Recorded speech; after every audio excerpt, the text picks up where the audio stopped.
dito, alam na nasa Amerika ka. Hindi mo na kailangan sabihin kung anong oras sa Amerika. Kayabangan yan po, kinang ina mo. Ducati lang na motor, papakita mo pa sa amin. Bakit? Yung anak mo lang ba may Ducating motor? Ah, magkano lang ang Ducating motor? Ah, $30,000, $22,000? Utang ina nyo, puro na may insurance siya, hulugan. Okay lang ina mo. Ikaw, nung nagpunta ka ng Las Vegas, di ba hindi kinaya ng anak mong gumastos? Kaya pinatulog ka sa pinsan mo? Utang ina mo. Ang kinuha lang hotel, ikaw nagkukwento niya na. Kinuha lang na hotel pang mag-asawa. Ikaw, saan ka pinatulog? Ha? Sa hotel ba ng Vegas? Sa mga casino? Doon ka tinapon sa pinsan mo para makatipid. Utang ina mo. Gusto mong ribat kita? Pukin ang ina mo, magribat ka sa akin magripat.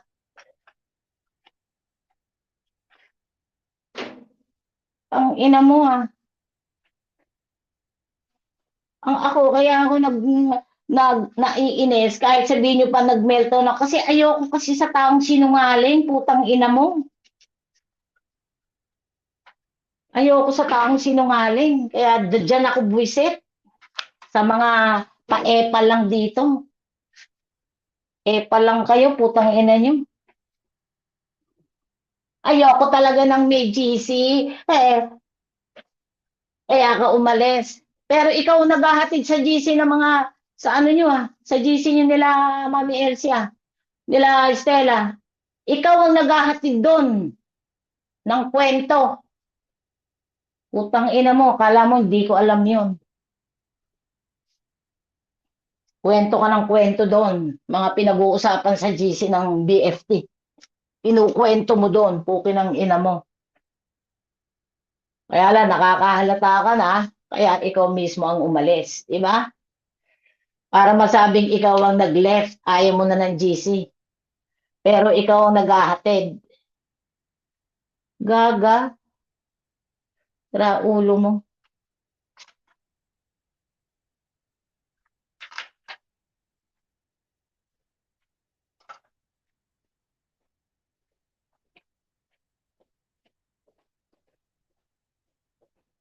Pag sabihin mo, nananahimik ka ng putang ina mo, nananahimik ka, adik ka eh, paano ka mananahimik? Ito na buhay mo, dito ka na mamamatay, krelibog. Magpabrocha ka na magpabrocha doon sa Meksikano mo. Ano saan na yung Meksikano mo? Wala na. Hindi ka na nagkukwento about sa Meksikano. Ha? Nakahalata ka sa Meksikano para magpapapel. Kaya ka pakakasalan. Nakahalata ka na pinipirahan ka. Putang ina mo. Ano, sinalat lang yung puki mo? Sinalat, kung basa-basa pa, tuyo na. O, di iniwanan ka na. Putang ina mo. Pinipinger ka na, wala pa rin, di pa rin nilalabasan. Kaya iniwan ka na ng Meksikano. Ang ina mo. Lolan-lola na, naghanap ka pa. Yan ang tinatawag na kalibugan. Kaya nga, inisyuhan ka ng libog eh. Yung edad mo yan, magkukwento.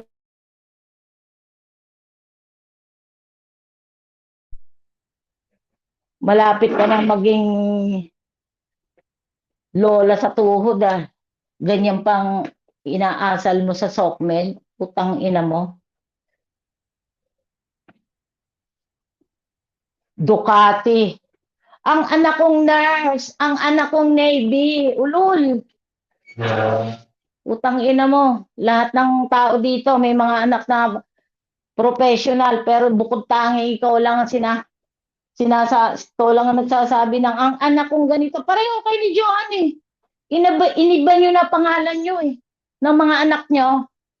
Ha? Imbit na ang pangalan ng anak ni Joanne eh. Ano ba pangalan ng anak no? Dennis ba o ano? Ngayon eh, iniba na. Ginawa ng architect. Diba? Ang tawag nyo na sa anak nyo, architect. Oh, Tawagin niyo si architect. Yung anak kong architect. Tinanggal niyo na yung pangalan ng anak niyo. Nako, si architect, hindi pa nauwi. Mamaya pa. Ano yun? Ngayon lang ba kayo nagkaroon ng professional sa pamilya niyo? Kaya para kayong mga baliw. Ikaw din, crybaby, dapat lang magsama kayo ni Johan eh. Diba? Ikaw din. Yung anak kong nurse, libre ako, papakainin ako, birthday ko. Yung anak kong Navy, may ganito. Yung anak kong putang ina, yung manugang ko, tapos na.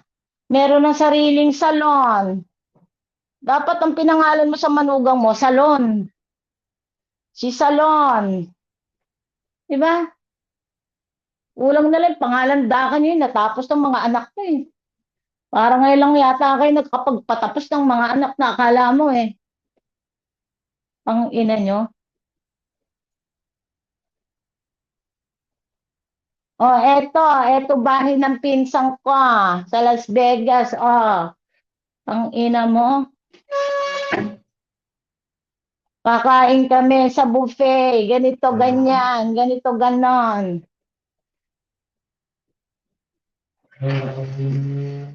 Putang ina. Lahat na lang. Meron kayo. Laki ako sa palengke. Ganito, ganyan. Putang ina. Diyos ko, day. Tapos, pagdating sa love life, sinupa ko yung Meksikano. Nadonselya ko yung Meksikano. Pati ba naman yon? Hindi ka na nahiya sa mga apo mo? May apo ka na eh, magkukwento ka ng kalibugan. Inantot ako sa puwet. Sinupa ko. Putang ina mo. Huwag ka lang mahuli sa kwentuhan, pati kalibugan, ikukwento mo.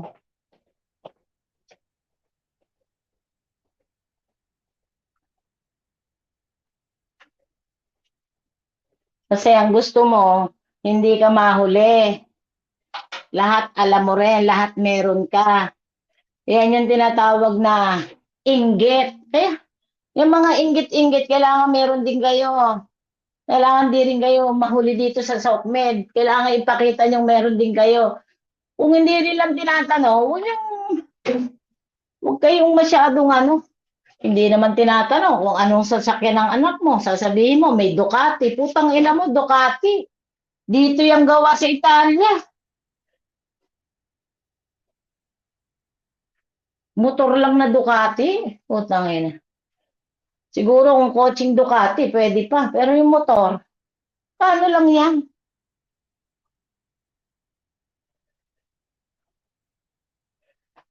Buti, wala kang Vespa. Eh, kung may Vespa ka, bakit pag malaki mo pa rin yung Vespa? Vespa pala, letter V as in victory. Vespa. Ang inan to.